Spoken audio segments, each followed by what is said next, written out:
Je crois qu'une voie de diversification, c'est la production de céréales et de protéines sur la ferme pour un complément économique et une qualité de produit. Oui, tout élevage peut atteindre un niveau d'autonomie élevé. L'objectif n'est peut-être pas forcément d'arriver à 100% d'autonomie, mais d'atteindre un optimum pour son exploitation, et que ça va impliquer de réfléchir son petit système pour faire interagir les productions animales et les productions végétales qui sont présentes sur l'exploitation, quitte à produire un peu autrement.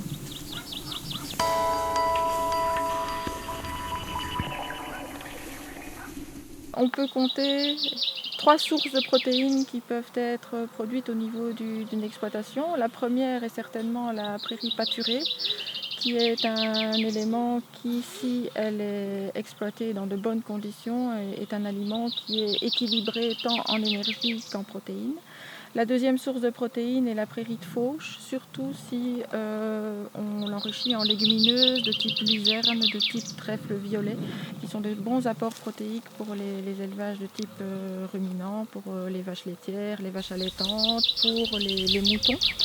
Et la troisième source de protéines que l'on peut produire sur son exploitation sont des protéines de type grain, et les plus couramment cultivées en région wallonne sont le pois et la févrole.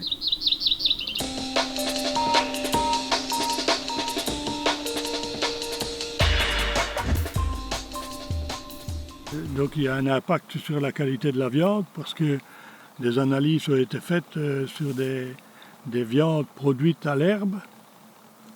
Les taux de fer sont plus élevés, les taux en oméga 3 sont plus élevés, donc gustativement le goût est différent, le goût se retrouve aussi dans les beurres et dans les viandes. Le deuxième avantage, il est d'ordre environnemental.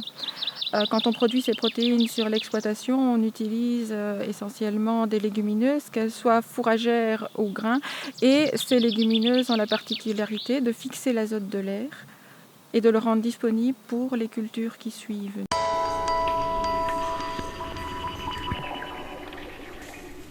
Je pense qu'une alimentation naturelle a un impact important. Prenons un exemple, l'élevage de veaux sous la mer, en comparaison avec un élevage où on apporte du lait extérieur, voire de la poudre de lait.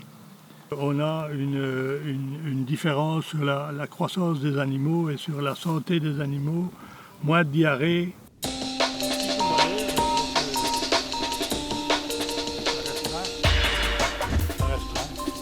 Donc l'alimentation de nos bovins, c'est principalement de l'herbe fraîche en saison, durant toute la saison estivale.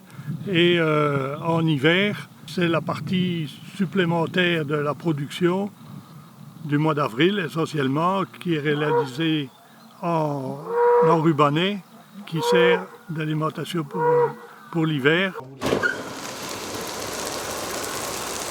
Complémenté avec des céréales avoine, pois, févrole, moulues et stockées sur la ferme.